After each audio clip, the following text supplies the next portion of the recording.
Donc on vient de descendre du bateau au Bas-Lormont et donc nous on est juste ici au niveau de la Flèche et donc tout le tracé qu'on voit en rouge, c'est justement le GR de Bordeaux Métropole et donc il y a une partie qu'on va faire aujourd'hui ensemble. C'est l'endroit justement où on va avoir le plus de dénivelé, le plus d'endroits boisés, le plus de points de vue justement sur toute la rive gauche de Bordeaux. Bonjour à tous et bienvenue dans les interviews itinérants, un nouveau format du Slow Tour dans lequel je vais aller interviewer des acteurs du territoire, mais cette fois en mouvement, c'est-à-dire en marchant à leur côté, en faisant du vélo avec eux, en kayak, en paddle, etc. etc. Et l'idée, c'est d'essayer de capter ces conversations qui sont si particulières qu'on peut avoir lorsqu'on est en mouvement et qu'on laisse son cerveau contempler le paysage qui défile. Alors pour ce premier épisode, j'ai voulu m'intéresser à un sujet un peu méconnu chez les Bordelais. Il s'agit du GR métropolitain, le sentier de grande randonnée qui fait le tour de Bordeaux sur près de 160 km. Et j'ai demandé à leurs deux créateurs d'aller marcher avec eux sur le tronçon qu'ils ont choisi. Bonjour Dominique, bonjour Thomas. Salut. Alors toi Dominique, tu travailles à la métropole de Bordeaux. Oui, je suis chargé d'itinérance touristique à la direction du tourisme de Bordeaux Métropole et je suis en charge de développer les sentiers de randonnée sur Bordeaux et la métropole. Et toi Thomas à la FFR, à la Fédération Française de Randonnée. C'est ça, exactement. Je travaille depuis 2022 donc pour le comité de Gironde de randonnée et je m'occupe particulièrement donc de la création d'itinéraires et de l'entretien notamment de ces itinéraires. Alors on vient de partir sur le GRM.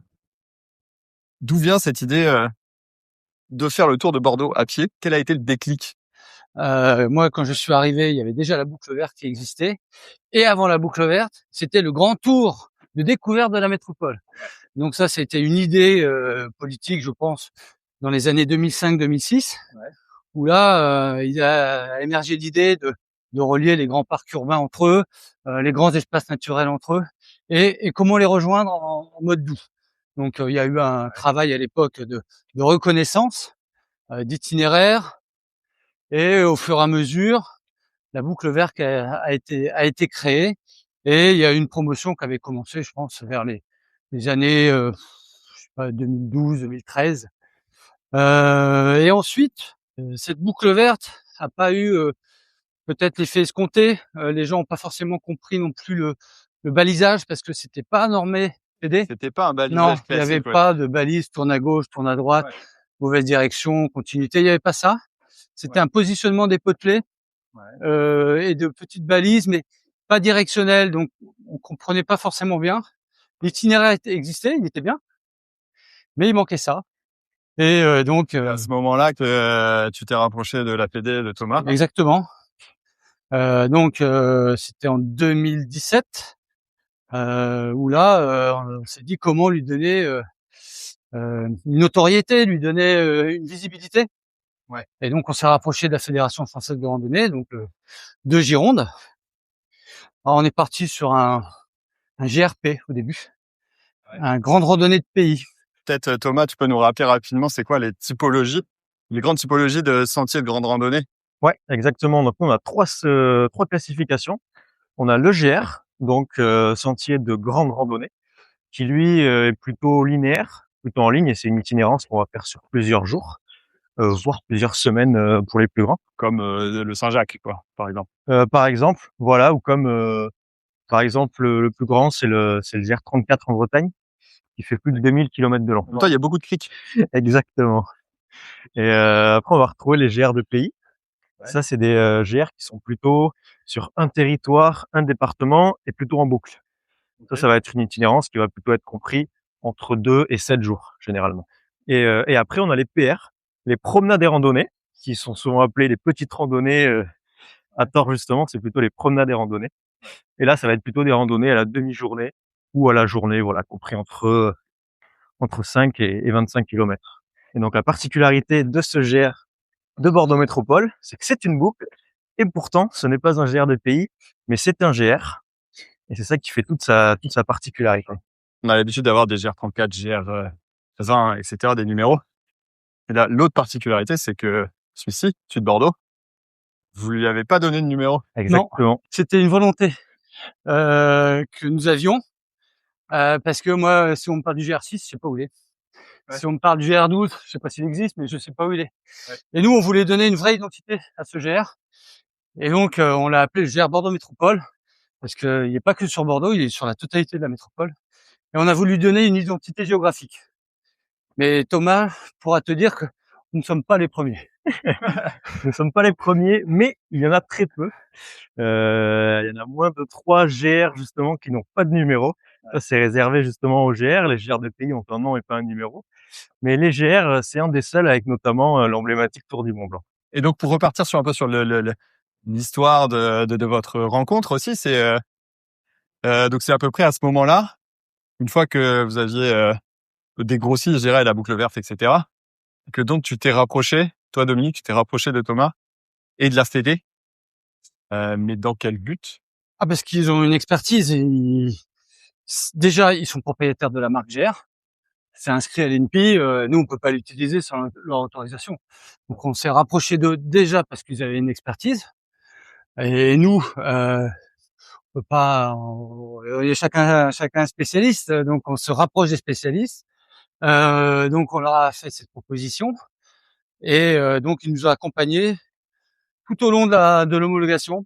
Comment améliorer peut-être l'itinéraire, peut-être le dévoyer par rapport à la boucle verte.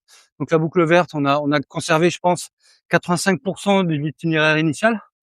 Donc il y a eu un gros travail de rencontre avec les communes pour les sensibiliser à ce nouveau itinéraire, pour leur dire aussi qu'on allait poser les potelets, qu'on allait faire de la signalétique. Je peux pas faire Non plus investir la voie publique sans prévenir les élus. C'est ça. Donc c'est un projet plutôt consensuel, donc il n'y a pas eu vraiment de difficulté à convaincre les élus. Ils étaient tous plutôt emballés par le projet. Et si on se rapproche de la Fédé aussi, ce qu'il faut savoir, c'est c'est avec eux qu'on a édité le topo guide. Donc le topo guide de la métropole à pied.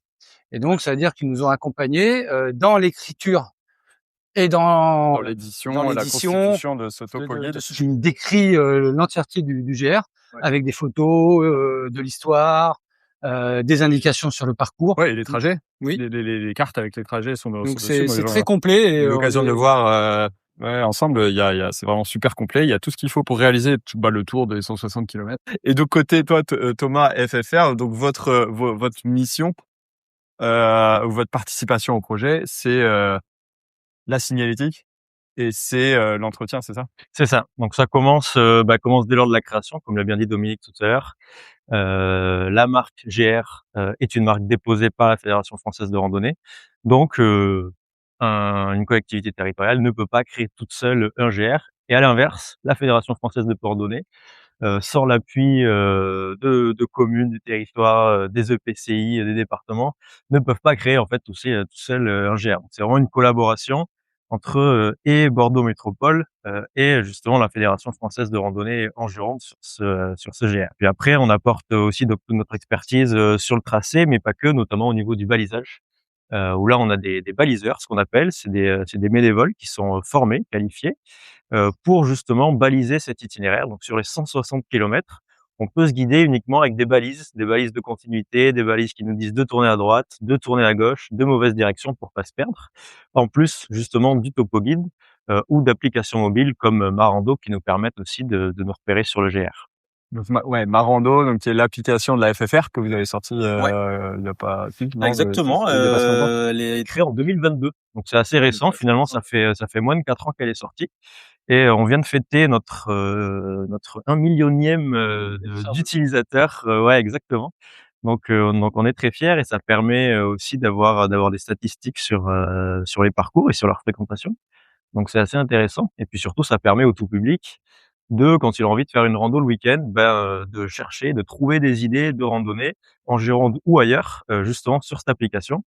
Et le gros point positif, c'est il a la garantie que ces itinéraires sont balisés, sécurisés, vérifiés par justement les baliseurs de la FF Randonnée. Ils sont une centaine en Gironde justement à travailler, j'ai envie de dire d'arrache-pied sur les sentiers, tout au long de l'année pour entretenir le balisage. On est devant un poteau avec un balisage avec des panneaux qui ont été un petit peu dégradés. Et donc, c'est l'illustration de ce que Thomas disait à l'instant. Comment ça marche exactement? C'est les gens qui passent et qui vous signalent que c'est dégradé à cet endroit-là. Et là, à ce moment-là, vous contactez les bénévoles de Lormont ou d'ailleurs pour qu'ils aillent le changer. Alors ça peut marcher comme ça. On peut avoir des relevés justement de signalétique usés ou cassés qui nous sont directement remontés par les usagers. Mais surtout on a ce qu'on appelle la veille. Donc on est missionné par Bordeaux Métropole pour chaque printemps faire la totalité des 160 kilomètres et changer en fait toutes les balises qui sont soit qui sont manquantes parce qu'elles ont été enlevées, ou soit qui sont fanées par le soleil parce que c'est des autocollants et quand ils sont plein sud avec les intempéries, soleil, pluie, forcément ça te ternit, voilà. Et donc le rouge est plutôt rose clair, puis blanc. Donc on change ça justement durant notre veille. Et puis par exemple ici on a une lame directionnelle qui indique le vieux Lormont et qui est cassée. Donc c'est des choses justement qu'on fait remonter durant notre veille. On prend des photos, des points GPS qui sont donc géolocalisés. Et puis comme ça on fait un petit compte rendu à Dominique.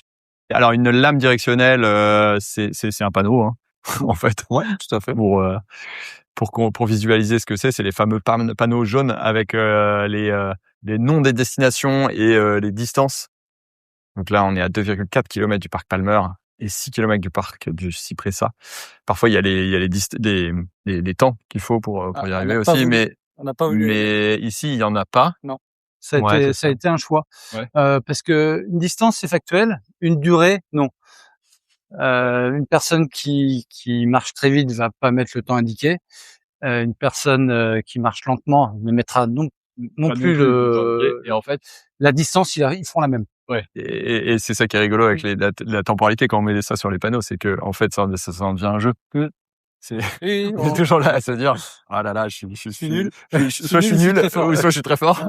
Mais en tout cas, il y a personne qui se dit ah je suis pile poil dans les temps. Donc voilà, c'est pour ça on s'est dit on respecte. Généralement ça se fait plutôt en montagne, ouais, c'est ça, quand on n'a pas trop idée du dénivelé, parce que des fois on peut voir 400 mètres. Mais s'il y a énormément de dénivelé positif, ça peut être des 400 mètres qui sont très longs. Ou au contraire, si c'est tout plat, aller beaucoup plus vite. Donc c'est plutôt utilisé en montagne, et sur le plat, on peut faire utiliser les distances. Juste pour revenir sur les bénévoles, si aujourd'hui moi je veux devenir bénévole auprès de la FFR, comment je fais? Eh ben vous vous rendez sur le site de la Fédération française de randonnée en Gironde et vous trouverez justement toutes les informations pour devenir bénévole.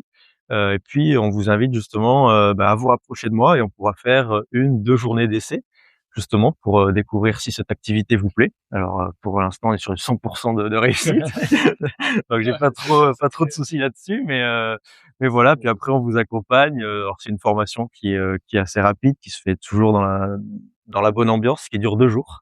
Okay. Où justement on vous apprend comment changer une balise, mais surtout où la mettre, quelle balise on utilise pour qu'elle soit la mieux placée possible, la plus visuelle possible. On fait aussi un petit peu de peinture sur des arbres pour justement s'entraîner à faire de belles balises. Donc voilà, donc après ces 2 jours, vous saurez où placer les balises, faire de belles balises, et puis vous aurez tous les éléments pour partir justement baliser avec des équipes sur le terrain. Voilà, ça se fait jamais seul, c'est toujours en groupe de 2, 3, 4 personnes, donc ça se fait aussi sous le signe de la bonne ambiance. Alors moi, ce qui m'a donné envie de faire cette interview, c'est je me suis déjà posé la question, comment vous faites pour créer à partir de rien du tout, à partir juste d'une carte, un GR? Comment vous avez fait ici pour celui qui fait le tour de Bordeaux? Alors comme je te le disais tout à l'heure, c'est le grand tour de découverte de la métropole qui a été à la genèse de ce GR. Et le principe, c'était comment relier entre eux les grands espaces naturels et les grands parcs urbains de la métropole. Donc ça t'as déjà, donc tu sais déjà où tu veux aller. Ouais. Donc tu as ces grands lieux et ensuite, comment on les relie? Et donc on n'est pas en voiture, donc on va essayer de passer par les passages, les sentiers. Donc il y a une première identification sur PC, donc une petite cartographie. Vraiment un travail de topographie, de cartographie sur Google Maps et autres pour essayer. Alors les grands espaces, les grands parcs de la métropole, on parle du jardin public, parc bordelais et plus loin, parce que c'est pas juste Bordeaux-Centre. Non. Il y a le parc Bourran, à Mérignac, il y a le Bourgail à Pessac, tu as le bois de Thouars à Talence. Mandavit à Gradignan. Donc il y a énormément. On avait référencé à peu près 150 parcs. Ah ouais, 150. Ok. Ouais, parcs sur la métropole. Bien sûr, ils sont pas tous reliés entre eux. C'était trop compliqué, ça aurait fait des virages dans tous les sens. Ensuite, il faut faire un choix. Donc tu vas classifier les parcs qui doivent absolument y être, ceux qui pourraient y être, et ceux que tu peux imaginer qui sont pas nécessaires. Ouais. Et donc il y a eu ce premier travail. Ensuite, un premier tracé sur PC. Et puis après, il y a la réalité terrain. Ouais. C'est qu'on a une trace idéale peut-être qu'on peut tracer sur PC. Puis une fois qu'on est sur le terrain, on va peut-être se dire il y a peut-être des difficultés. On arrive chez un propriétaire. Donc là, ça va être plutôt compliqué. Est-ce qu'on décide de le contourner en passant sur du domaine public? Parce que grandement, le GR est sur du domaine public. Il y a des endroits où c'est pas possible. Et donc on a négocié, c'est peut-être un bien grand mot, mais on a demandé à des propriétaires de nous donner l'autorisation de rentrer chez eux. Quand on parle de rentrer chez eux, c'est pas le fond du jardin de la maison. C'est plutôt une propriété agricole ou une forêt. Mais bien sûr, on va pas passer. Bonjour, on tape à la porte et on rentre dans le jardin et on met un portail de l'autre côté et puis on passe. Non, c'est pas du tout ça. On respecte totalement la vie privée des gens, le domaine privé, et donc ensuite on conventionne. Et ça, c'est un élément qui est intéressant aussi. Moi, je trouve que c'est une convention. C'est pas du tout C'est pas une servitude. une servitude en échange d'euros ou de quoi que ce soit. Non, c'est vraiment de la générosité, enfin, en tout cas de la, enfin, quelque chose l'intérêt public. de l'intérêt public, de l'ordre de l'intérêt public. Ils considèrent que oui, c'est un projet qui leur parle et qu'ils veulent bien mettre à disposition une petite partie de leur terrain. Et donc la convention va lier le propriétaire à la métropole. Et dedans, il peut avoir l'entretien végétal qu'on va prendre à notre charge. On va dire qu'on va prendre à notre charge la signalétique. Et on essaye aussi de dire aux randonneurs qui vont passer sur ces propriétés de faire attention, qu'on est sur du domaine privé et que il faut respecter aussi cet endroit. Ensuite, faire le plan d'aménagement. Donc ça, c'est la fédération française. Donc moi, je leur ai demandé de faire le plan d'aménagement et c'est vrai que ça prend du temps. Thomas le sait, il le fait pour d'autres projets. Ouais. Donc ça prend du temps. Et puis après, il y a une fois que on a ce plan d'aménagement, il y a tous les potelets à poser parce qu'il avait été décidé de ne pas faire de marquage sur les arbres. Donc on a posé énormément de potelets. Bien, t'as un ordre de grandeur en tête? Je crois que ça va être 600 ou 700. Il y a une maintenance à faire, donc parce que ils sont dans des endroits, il y a des fois une débroussailleuse qui vient taper dedans, voilà. Donc est-ce que c'est un tracé qui peut encore évoluer? Est-ce que vous le faites encore évoluer? Est-ce qu'il y a eu des changements? Est-ce qu'il y a de variantes qui existent? Ouais, alors le trajet évolue chaque année, j'ai envie de dire. Je pense que depuis sa création en 2019, il n'y a pas une année où il n'y a pas eu justement des ajustements. Parce qu'on peut justement améliorer le GR en fait au fur et à mesure, parce que le territoire bouge. Un GR est parfois en zone urbaine, en zone périurbaine. Il y a des aménagements, de nouveaux parcs qui sont créés par les communes, et justement on peut totalement modifier le GR. Oui, c'est ça qui est incroyable, c'est que c'est pas uniquement vrai sur le GR métropolitain, mais c'est vrai de tous les GR. Exactement. Vous les faites évoluer en fonction des besoins, en fonction de la réalité. Je sais qu'il y a eu un cas connu sur le GR20 en Corse. Il y a le cirque de la Solide et qui a été fermé.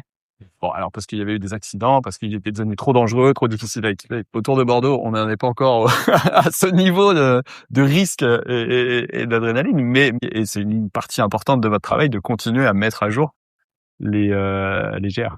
Ouais, complètement. Ça se fait vraiment en collaboration avec Bordeaux Métropole pour le faire évoluer. Là, on parle de cette année-là.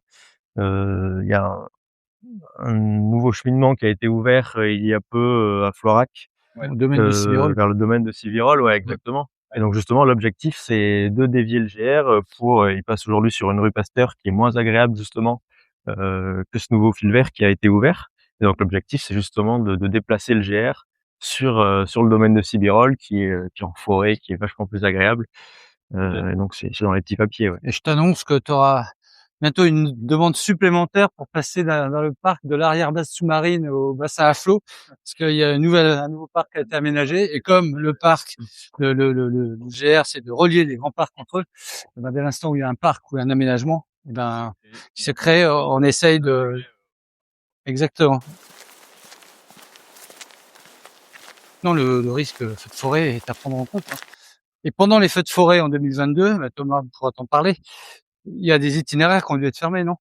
Ouais, bien sûr, il y a eu des itinéraires qui ont été fermés, comme je pense notamment au GR6, Ouais. entre Belin-Bélier, aux alentours du domaine de Spins, où on a justement dû, ouais, exactement. Et donc, on avait un GR qui disait justement qui rentrait dans le domaine pour faire le tour du lac du Bousquet, Ouais. qui a été fermé pendant bien 2 ans. Ouais. Donc, justement, on a dû détourner cet itinéraire pour le faire longer une piste cyclable qui était un peu monotone et moins agréable. Et depuis, alors ça c'est une exclusivité, mais dans quelques jours, semaines, il va justement réouvrir. Et on va pouvoir justement refaire passer le GR autour du lac du Bousquet sur le domaine d'Ostens. Donc c'est une bonne nouvelle. Il y avait effectivement une mine de charbon à l'époque, et c'est là où ça a brûlé en 2022. Et ça a été fermé pendant 2 ans parce qu'il y avait des feux. Enfin, les veines de charbon continuaient à brûler, et ça a continué à brûler pendant 2 années complètes. Oui, il disait le feu n'est toujours pas éteint, il couvre toujours. Ouais. Ah, c'est parce qu'il y avait du charbon. Et ouais, c'est pour ça que même après les grosses pluies, on est retourné un jour après la grosse pluie, on voyait encore la fumée qui sortait du sol. Ah ouais, C'est parce que dessous ça a cramé, ouais, c'est ça, pendant 2 ans. c'est parce qu'il y a du charbon. Ouais. Et donc ça pouvait aussi procurer, il y avait des risques d'effondrement du sol. Ouais. Si le charbon avait trop cramé, ça pouvait s'effondrer. C'est pour ça aussi que le domaine a été fermé sur certains. Et donc le domaine qui a réouvert en 2024, en tout cas le lac d'Ostens avec la plage, etc. Donc ça a été réouvert à la baignade en 2024. Et donc aujourd'hui on est en 2026, 2 ans après, et on peut tout à fait s'y rendre et aller se baigner. C'est super sympa. Vous êtes au milieu des pins. Alors, on parle de randonnée, on parle de marche à pied autour de Bordeaux, donc finalement assez proche de la ville. Mais est-ce qu'on parle, pour vous, toujours bien d'aventure? C'est quoi votre définition de l'aventure? Pour moi, l'aventure démarre au pied de chez soi, hein. C'est aller découvrir non loin de chez soi des forêts, des petites pépites, prendre du bon temps. C'est pas forcément être isolé sur un voilier au milieu de l'Atlantique. Ça, c'est l'aventure extrême. Mais l'aventure quotidienne, ça existe aussi. Et je pense que partir au bout de la rue et découvrir un peu ce qui existe à côté de chez soi, je pense que c'est le début de l'aventure. Ouais, moi je rejoins beaucoup Dominique sur sa définition. Je suis pas sûr qu'il faille forcément sauter en parachute ou faire du saut élastique pour partir à l'aventure, mais j'associerais ça plutôt à la découverte, en fait. Du moment où on sort de chez soi, on va découvrir justement de nouveaux endroits, de nouveaux espaces verts. Ça commence par là, je pense, l'aventure. Inattendu, un petit peu. Ouais, c'est ça, exactement. Confronté à l'inattendu. Exactement. Mais Et rien que là, l'inattendu est tu vois, on parfois pas marche si loin de chez soi. sur Lormont, Et, on se retourne, on voit un point de vue sur le pont qu'on n'a pas imaginé. Ouais, exactement. Et Alors ça, que c'est chacun de nous justement deux est comme passé une dizaine de fois en voiture à Lormont et on n'a jamais eu ce côté-là qu'on a à pied en rando. Le GR fait 160 km, il fait le tour de la métropole. Et il y a des gens qui s'amusent à faire le tour d'un seul coup. Oui, il y a eu des trailers qui m'ont contacté il y a quelques mois, qui voulaient savoir si il y avait un record sur la durée ou sur la durée du GR, comme il peut y en avoir sur le GR20, où là il y a vraiment des athlètes qui se lancent dans le record du GR20, mais ça n'existe pas sur la métropole. Mais je sais que ça se pratique, mais je sais même pas comment on pourrait homologuer ce temps, parce que c'est pas la Fédération française de randonnée. J'avais demandé à Thomas justement s'il était au courant comment on pouvait homologuer ça. Et c'est vrai que c'est quelque chose qu'on fait pas et que la Fédé propose peu, même sur le GR10, sur le GR20. C'est plutôt assez informel, ouais, c'est en record, mais c'est assez sympa. Bon, après, avec les applications Strava et compagnie, tu arrives à avoir des traces assez fidèles où tu es à peu près sûr et les gens ont pas trop triché, et tu as quand même un temps référence qui est assez fiable. Oui, c'est vrai que faut pas qu'il fasse à vélo, simplement, mais on peut compter sur l'honnêteté des trailers pour ne pas tricher. Les gens qui se lancent là-dedans cherchent plutôt un accomplissement, un projet. Une aventure. Une aventure, justement, bah ouais. Non, mais ça rejoint, c'est exactement ça. C'est-à-dire que je pense que pour certains, l'aventure, c'est réaliser des projets, réaliser des prouesses sportives, faire 160 km d'un coup sans s'arrêter. Et puis pour d'autres, c'est juste et voir le panorama depuis le haut du parc de l'Ermitage. Parce que tu l'as jamais. Et chacun met derrière cette notion d'aventure un petit peu. Il est plus clair que ce soit adrénaline ou curiosité. Une performance. Là, tout de suite, tu faisais référence au club alpin français de Bordeaux. C'est bien parce que ils sont en train de fêter leurs 150 ans cette année. Donc, il y a plein d'événements qui sont liés à cet anniversaire. Et le week-end du 12, donc à partir du vendredi soir 22h jusqu'au samedi 17h ou 18h, ils font l'ensemble du GR. Alors, ils vont pas faire l'ensemble parce que c'est 160 km et eux, comme c'est les 150 ans, ils veulent faire 150 km. Donc, il y a des petites portions qu'ils vont pas faire. Mais en fin de compte, ils vont faire un relais pendant presque 24 heures pour faire l'ensemble du trajet. Ils seront 75 coureurs comme ça, qui sont sur 10 étapes. Donc, ils seront 7-8 coureurs. Ils vont courir en groupe et ils vont pouvoir faire comme ça l'ensemble du GR et fêter cet anniversaire parce qu'ils m'expliquaient que eux, oui, c'est des trailers, oui, ils vont courir en montagne, c'est leur but, mais ils ont besoin de s'entraîner. Ouais. Et ils sont sur Bordeaux. Ouais. Où est-ce que Donc, tu t'entraînes à Bordeaux? Ça, c'est une bonne question. Est-ce que il y a des portions qui sont plus adaptées que d'autres, avec plus de dénivelé? Eux, ils s'entraînent sur les coteaux de la rive droite, hein, parce que c'est là où il y a le plus de dénivelé. C'est vrai que rive gauche, le paysage est beaucoup plus plat qu'ici.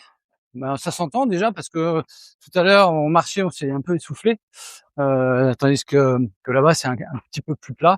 Et c'est vrai que si tu veux t'entraîner un peu sur des côtes et travailler un peu plus ton cardio, ce sera peut-être ici sur la rive droite. À côté de chez Thomas, plutôt côté Florac. C'est ça. C'est ça exactement. Tu l'as fait beaucoup toi ces petites montées Je l'ai fait pas mal, ouais, parce que donc moi je randonne beaucoup, mais je fais aussi un petit peu de trail aussi à côté. Donc ça se complète bien et c'est vrai que j'aime bien après le travail le soir aller courir un petit peu pas très loin de chez moi vers les coteaux de Florac. Et c'est des endroits qui sont top et on croise justement beaucoup de trailers tous les jours, hein, dès qu'il fasse beau ou pas.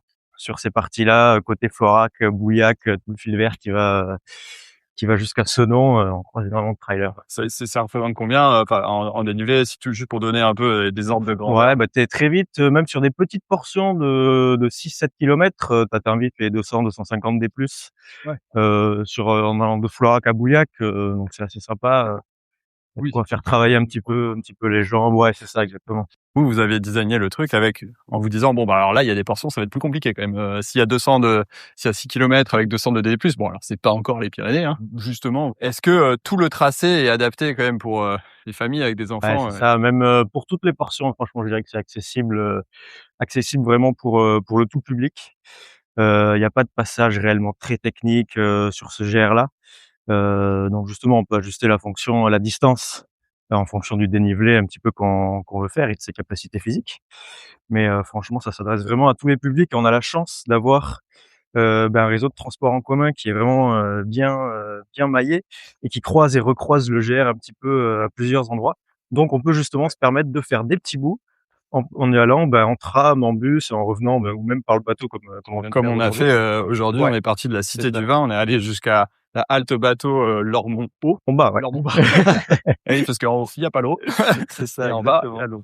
C'est super parce que c'est vrai que randonner en ligne et pas en boucle, c'est pas forcément simple quand on n'a pas 2 voitures, une à l'arrivée, une au départ. Et ici, ça s'y prête très bien. Donc on parlait tout à l'heure des records ou du club alpin français qui veut faire le GR en une seule fois. Mais ça peut être justement une occasion de le faire sur plusieurs jours, 1 jour par semaine, 1 jour par mois, peu importe. On se prend le samedi, on fait une petite portion. un week-end, ouais, un samedi ou un dimanche, le week-end, pour votre sortie, pour la sortie du week-end, c'est quand même assez adapté. Et tu fais effectivement la portion de 10 km qui C'est t'intéresse. ça. Et puis après, on pourra reprendre le week-end d'après ou 15 jours plus tard au même endroit, refaire 10, 15, 20 kilomètres de plus. Et c'est ça qui est super avec ce GR. Il s'adresse aux grands randonneurs, mais aussi et surtout aux habitants de la métropole qui voudraient découvrir un petit peu avec curiosité de la métropole et ses nombreux parcs et espaces verts. On entend la sirène d'un paquebot ou d'un gros bateau qui passe, ça rajoute un petit peu d'exotisme. Ça veut dire que le pont Chabon va bientôt se lever. Et le Donc, GR, il tu vois, passe. et le Donc, GR, il ça veut passe. dire qu'à Donc, un il faut moment qu'on se donné, dépêche. on va C'est être ça que un t'es en train peu... de me dire.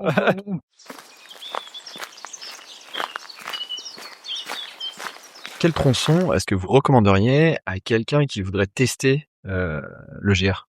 Alors, quand j'ai fait la reco, j'étais passé au mois de mai, je crois, à Saint-Médard-en-Jalles. J'étais passé dans une prairie où là, il y a eu c'était la période de floraison des asphodèles et j'avais adoré. Et plusieurs fois, j'y suis retourné en mai après pour être là à ce moment-là parce que ça tapissait la prairie de fleurs violettes.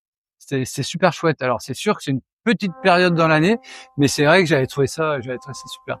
Et toi, Thomas, t'as un endroit en particulier qui t'a marqué ou qui Moi, j'aime beaucoup l'endroit justement qu'on vient de faire ce matin ensemble, le parc de l'Ermitage à Lormont. La première fois où je suis passé, Ouais. il y avait une grande luminosité, l'eau était très claire, il y avait justement des petites tortues qui étaient posées sur les rochers. Et j'avais trouvé cet endroit assez fabuleux.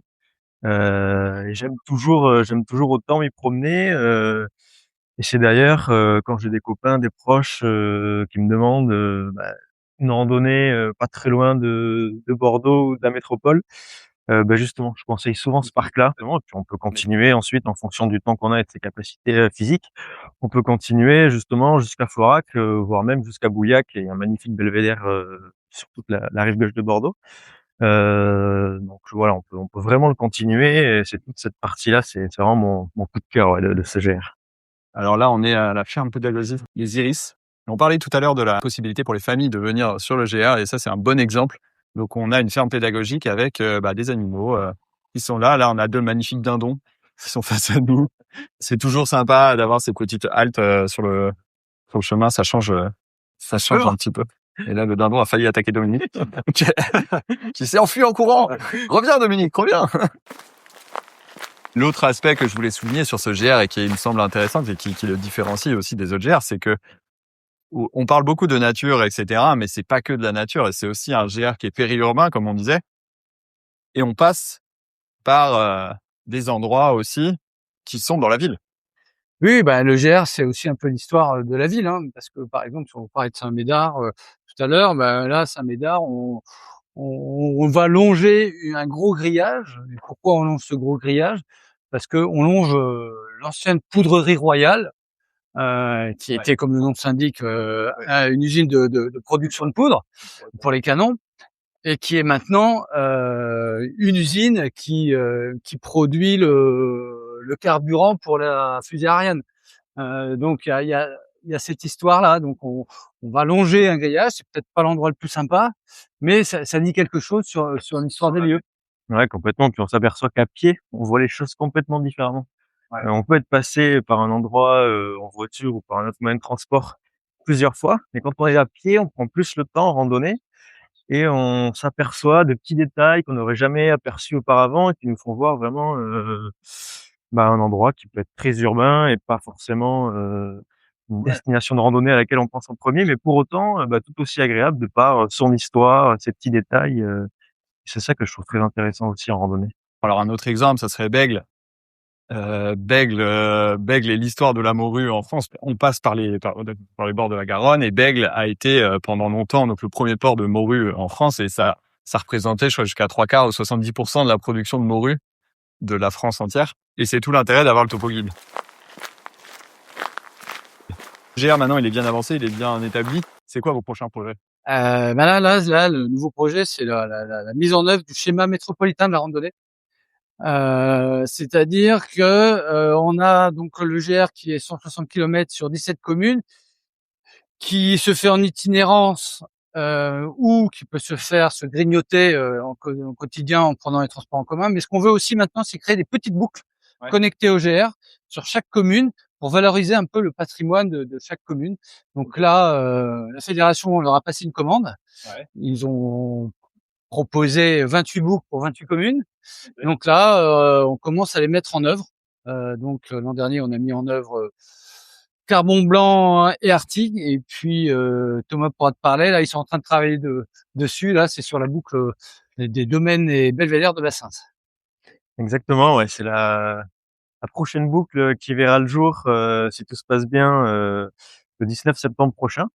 Et donc, on a justement commencé par des repérages terrain en faisant une sorte de boucle idéale. Et puis après, intervient donc plusieurs reconnaissances terrain pour affiner certaines portions. Une fois que tout est validé avec la métropole et la commune, là on a pu réaliser le plan de jalonnement il y a quelques semaines.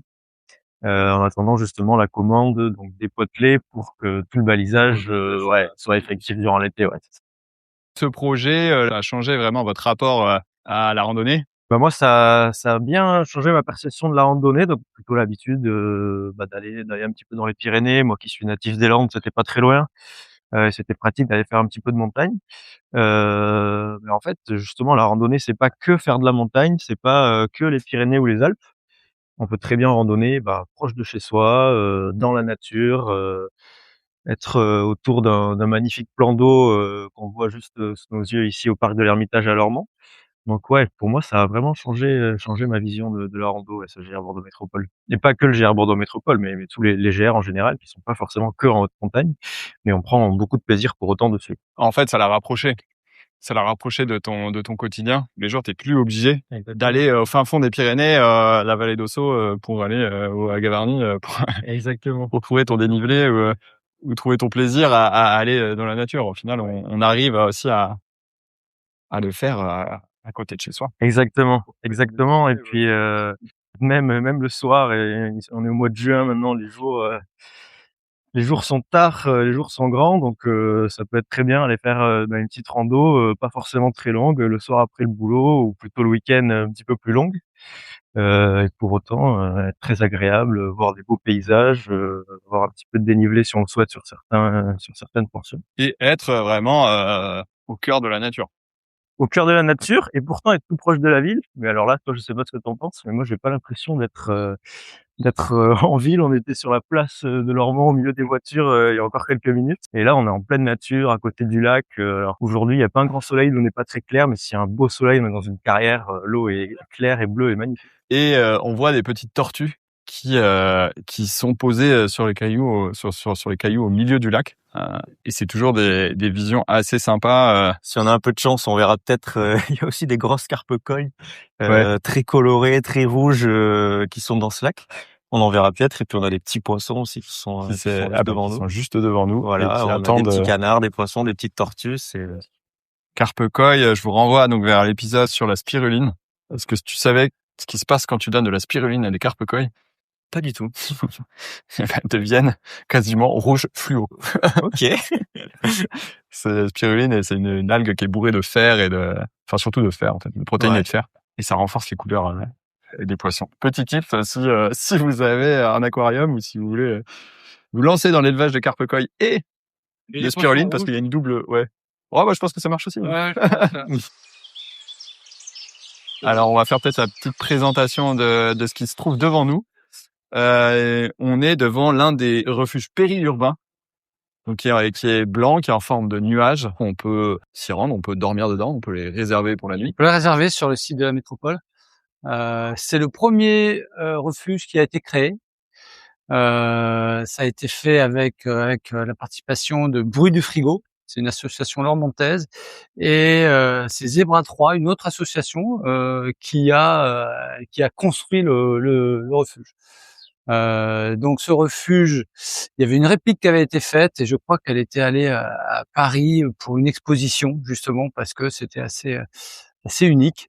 Ouais. Et depuis, je crois que il y a eu des contacts de plusieurs villes de France pour savoir comment créer ces œuvres d'art habitées, parce que c'est comme ça qu'on les appelle. Si on fait le tour du GR, les 160 km, on visite tous les refuges périurbains. Un seul qu'on ne visitera pas, c'est celui d'Ambès, parce que il n'y a pas d'itinéraire qui nous y emmène pour le moment. Mais autrement, oui. Et on peut, si on le souhaite, faire une itinérance et dormir chaque nuit dans un refuge différent. C'est une vraie aventure. S'y prendre à l'avance, parce que lorsque c'est mis à disposition, les places partent très vite. Donc il faut contacter la métropole bien en amont, en précisant quel jour on souhaite faire et si on le fait en itinérance. On peut réserver ou pré-réserver ces refuges en amont des réservations du grand public. Ouais. Il n'y a pas d'électricité, il n'y a pas d'eau potable. Il y a tout de même des toilettes sèches qui sont juste à proximité. Bon, c'est donc un confort sommaire, mais suffisant pour l'aventure. Ouais, c'est la définition d'un bivouac. C'est vrai, mais l'habitation est en dur. Et donc, on rentre dans le refuge. On a un peu l'impression, en plus, avec l'odeur du bois, d'être dans une cabine de bateau, non? Ouais, en plus, on est au bord de l'eau, donc on peut entendre le bruit de l'eau en étant en dormant juste à côté du lac de l'Ermitage. Avec des lits superposés qui sont encastrés dans les murs. Et surtout, qu'est-ce que je vois sur la table de chevet? Je vois un journal de bord.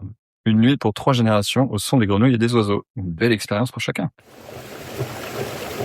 Il y a aussi des endroits remarquables qui sont plutôt d'ordre patrimoniaux. T'as des monuments architecturaux comme le prieuré de Caillac à Gradignan, mais t'as la cité Frugès à Pessac aussi qui a été construit par le Corbusier. Donc c'est vrai que le GR est ponctué de petites pépites. Si on parle aussi de parc, et il y a le parc de Majolan à Blanquefort qui est classé, je crois, jardin remarquable. Il y en a 3 sur la métropole. Il y a le parc bordelais, le jardin public et le parc Magellan de Blanquefort. Donc c'est vrai que celui-ci il est magnifique avec ses grands flancs d'eau là et ses faux rochers, ses fausses grottes, c'est vraiment top. Qu'est-ce que vous voudriez que les gens retiennent de ce GR et quelle empreinte vous voulez laisser avec ce GR dans l'esprit des gens? Bah alors, dans un premier temps, le premier objectif, c'est quand même de prendre du plaisir. Il faut, moi personnellement, j'en prends beaucoup et j'aimerais que les randonneurs qui marchent aussi sur ce GR en prennent. Ça, c'est vraiment le premier point.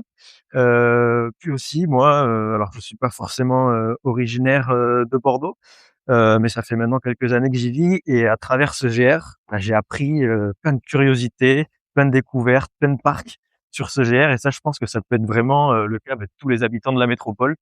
On croit connaître son territoire, mais en fait, on s'aperçoit que pas tant que ça. Et justement, ce que j'aimerais, c'est que les randonneurs, qui soient débutants ou confirmés, de la métropole, de ses alentours, mais aussi des touristes, ben, découvrent les curiosités de la métropole, ses parcs, son patrimoine aussi bâti qui est magnifique. Toi, Dominique, qu'est-ce que tu voudrais que les gens ressentent quand... Moi, je partage ce que dit Thomas, c'est n'ayez pas peur, c'est balisé, on vous accompagne, voilà, venez découvrir facilement en transport en commun cet itinéraire. Ne soyez pas déçus par certains endroits parce que c'est vrai, on est dans un territoire urbain, périurbain, donc il y a des endroits, on n'a pas le choix, on va être obligé de longer une route. Mais ne soyez pas déçus de longer cette route parce que il va vous permettre d'aller découvrir un point d'intérêt, d'aller découvrir un parc, d'aller découvrir quelque chose un peu plus loin. Alors on aimerait, oui, qu'il soit parfait, qu'on soit qu'en milieu peut-être naturel, c'est peut-être ce que les gens recherchent parfois. Mais ce GR est aussi un peu atypique parce qu'il est aussi en urbain et périurbain. Donc et puis qui retrace toute l'histoire de la métropole. Donc n'hésitez pas et venez le découvrir. On a fait 3 kilomètres sur le GR entre Lormont et le parc Et la Palmer Butinière. et la Butinière. On va reprendre le tram pour redescendre vers le pont de Pierre. Écoutez, merci encore pour la discussion. Avec plaisir. C'était super sympa de découvrir ce super projet qui nous intéresse tous, nous les habitants de la métropole et les amateurs d'aventure. Donc n'hésitez pas à acheter votre topo guide, télécharger l'application de la FFR, choisissez vos portions, faites-le d'un coup, faites-le par petits bouts, comme vous voulez, mais en tout cas, venez découvrir ce GR. On a passé un super moment, la rive droite, avec des vues magnifiques sur la Garonne, sur le pont d'Aquitaine et sur les différents coteaux de la Garonne. Merci à tous, à bientôt.